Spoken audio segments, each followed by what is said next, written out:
l'étude des changements paléo-environnementaux à la transition Éocène-Oligocène.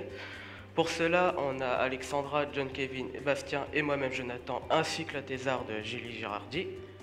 Donc cette transition Éocène-Oligocène, c'est la transition entre deux époques géologiques qui se situent il y a environ 34 millions d'années.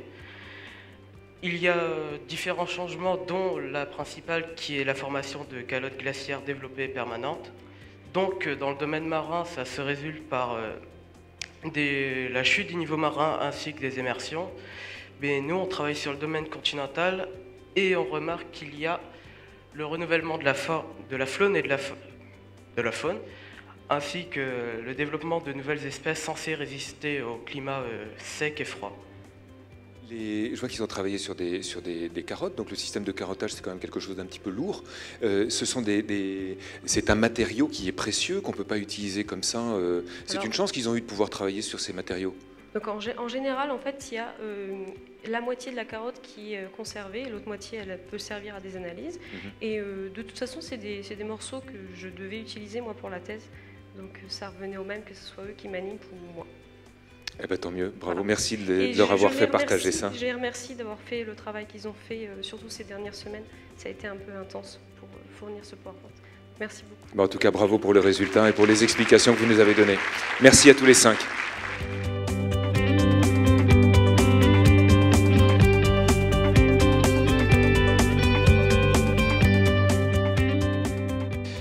Alors Thomas, expliquez-nous, vous travaillez sur l'absorption des polluants émergents par des pièges organominéraux.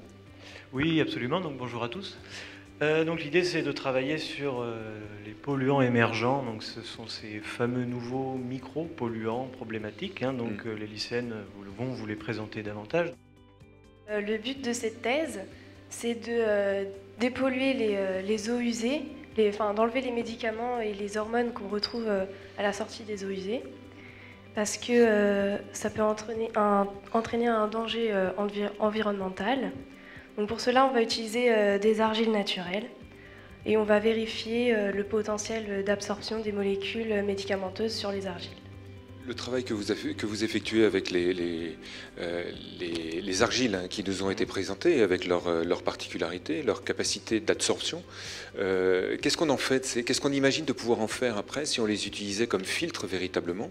Après, il reste les molécules néanmoins, elles ne sont pas parties. Alors déjà, c'est pas en tant que filtre, parce que le problème d'un filtre, si vous voulez, c'est qu'il faut s'imaginer un piège argileux, typiquement de cette taille-là. On ne fera pas passer une station d'épuration à travers ce filtre. Non, mais on pourrait imaginer un filtre en fait, comme gros comme cette salle. Voilà, c'est ça, c'est ce qu'on va appeler une sorte de piège en fait, hein. Donc on est dans une circulation d'eau où la capacité d'absorption, une sorte d'attraction en fait de la molécule sur cette argile. Après la problématique de dépollution, donc il y a des tests sur des mélanges qui vont être faits.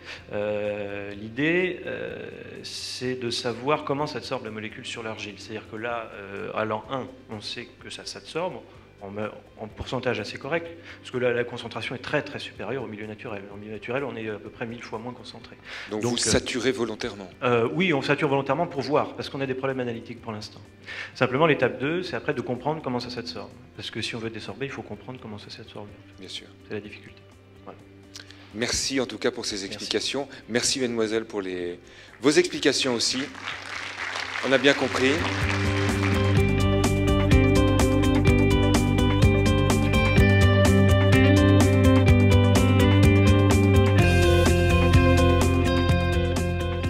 Bonjour à tous, à toutes et à tous.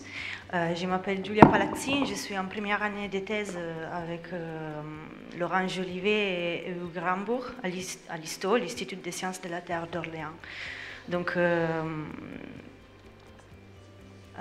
les sujets des thèses, excusez-moi, la transition fragile d'outils à l'interface des plaques en subduction en apport combiné du terrain et de l'expérimentation. Donc, avec ce travail, on vise à apporter des ultérieures informations au processus de déformation du quartz présent dans les roches, dans les zones de subduction. Donc avec les étudiants du lycée Potier, Antonin, Agathe, Marine et Alessia, on a avancé dans les sujets et ils vont vous expliquer en général, d'abord en général les sujets de thèse et ensuite ce qu'on a fait ensemble. Très bien, eh bien, on vous écoute. Alors, il faut savoir que la surface terrestre est composée de plaques qui peuvent être océaniques et continentales. Ces plaques se déplacent les unes par rapport aux autres à cause des mouvements du manteau. Et donc, les zones de subduction sont des lieux où une plaque océanique dense et froide s'enfonce sous une autre plaque océanique ou continentale moins dense. Les séismes les plus violents se produisent dans les zones de subduction. En effet, dans cette image, on peut voir la distribution mondiale des séismes représentée par des points rouges et verts, les verts étant les plus violents. On observe qu'ils sont situés en correspondance des zones de subduction. Au cours des temps géologiques, une grande quantité d'énergie s'accumule entre la plaque inférieure plongeante et la plaque supérieure. La libération instantanée de cette énergie provoque des séismes. Le but de nos séances a donc été la rédaction d'un protocole de séparation du quartz des autres minéraux composant nos échantillons. On utilise donc deux types de séparation pour séparer les minéraux argileux du quartz. Il y a la séparation magnétique et la séparation par densité.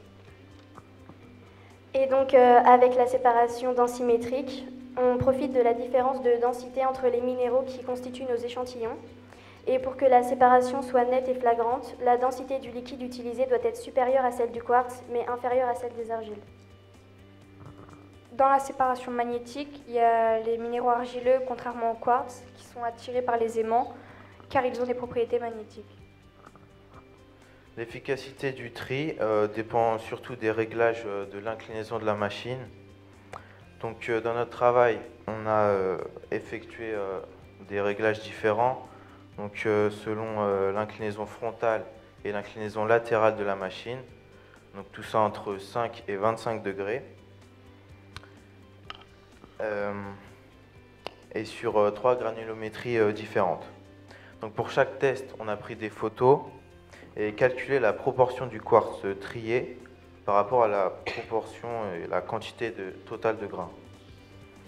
Donc grâce à ça, on a pu ainsi choisir les paramètres qui permettent d'avoir une bonne quantité de quartz pur. Nous avons obtenu le meilleur tri avec une pente frontale de 5 degrés et une pente latérale de 15 degrés, pour une granulométrie de 400 et 500 microns. Ce sont des paramètres que nous utiliserons pour reconstituer des échantillons que l'on déformera lors de la deuxième année du programme édifice.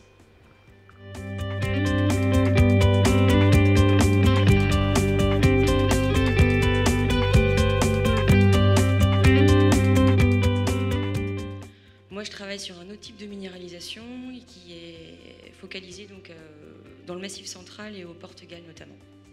Bonjour à tous. Alors, le sujet, c'est la caractérisation de la mise en place des champs de pegmatite à éléments rares de la chaîne Varisque. Donc, les 4 mots-clés à retenir, c'est la caractérisation qui nous amène à la description, donc qui peut se faire sur le terrain ou sous le microscope. Ensuite, les pegmatites, qui sera notre objet d'étude. Donc, on verra par la suite comment les reconnaître. On a les éléments rares, donc les métaux, et on verra leurs propriétés physico-chimiques particulières. Et ensuite la chaîne Varisque, qui nous donne un indice sur sa localité. Donc pour conclure, après 10 séances de travail et de découverte sur les pegmatites, nous avons conclu que la conception des objets de la vie quotidienne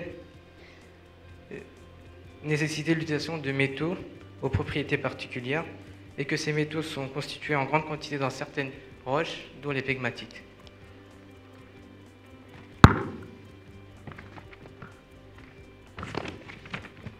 Nous avons aussi vu que la conception d'une thèse nécessitait beaucoup de travail et d'investissement personnel par l'étudiant.